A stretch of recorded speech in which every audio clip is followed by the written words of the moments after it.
Thank you for being there.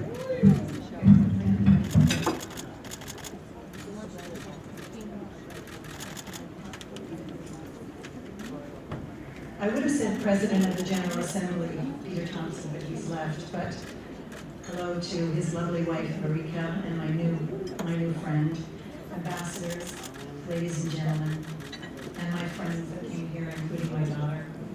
Thank you for being here.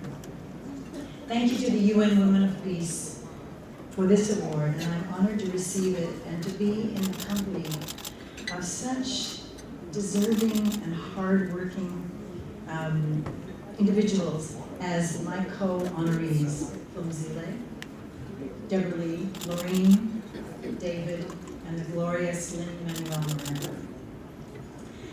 The UN Women for Peace works tirelessly to end all forms of violence against women and girls. I mean, ask yourself, how can a woman or girl possibly have an impact on her community or realize her potential when the threat of violence silences her voice and diminishes her light? Women make up half the world's population, and more than 50% of them have experienced some form of violence. That is why the work of UN Women for Peace is so important. I also would like to say a particular thank you to my dear friend, Mona Riani, who works so tirelessly and yet keeps her delicious warm smile and tremendous generosity to always help everyone else. The idea for WomanOne came on a field trip to a clinic in rural Angola. Women had walked all night with babies strapped to their backs to get the only medical attention that was available for miles around.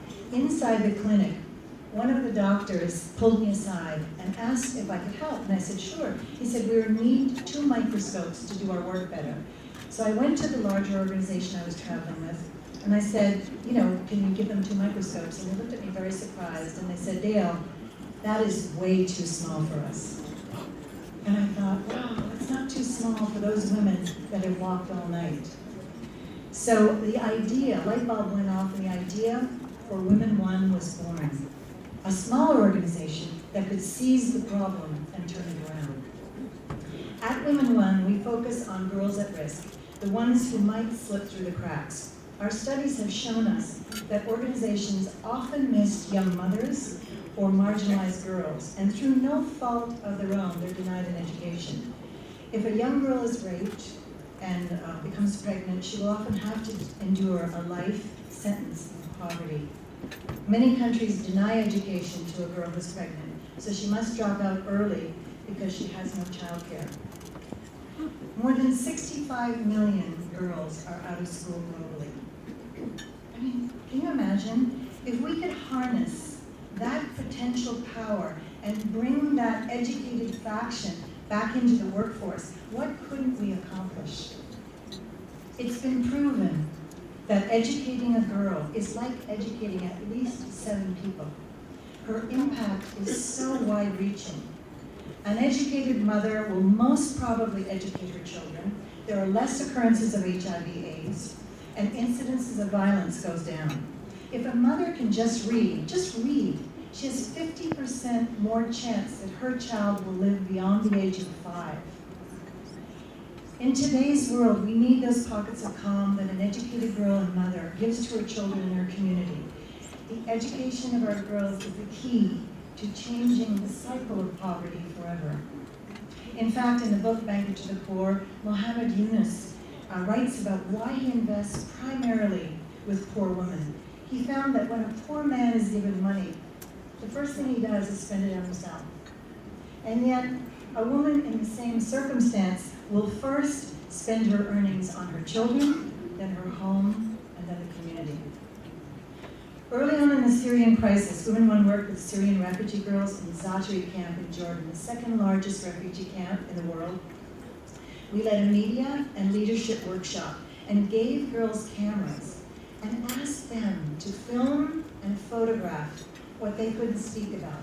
And the end result is stunning. The girls have won many international awards, including being shown at Sundance. I just want to share one of the stories of the films with you. It's about 14-year-old Walla. And And she filmed this, but in the description of the film, she talked about, she would always walk to school in Syria, and because she was the tallest, she was in the middle, and she had a girlfriend on her left and a girlfriend on the right, and they would chat and going to school. And bombs were falling, and they were a little worried, they wondered where they were going to fall. And, but they were having an exam at school, so they just continued on, they rushed to school. And suddenly she heard, she said, a sound like shh go by her ear. And her friend on her left fell.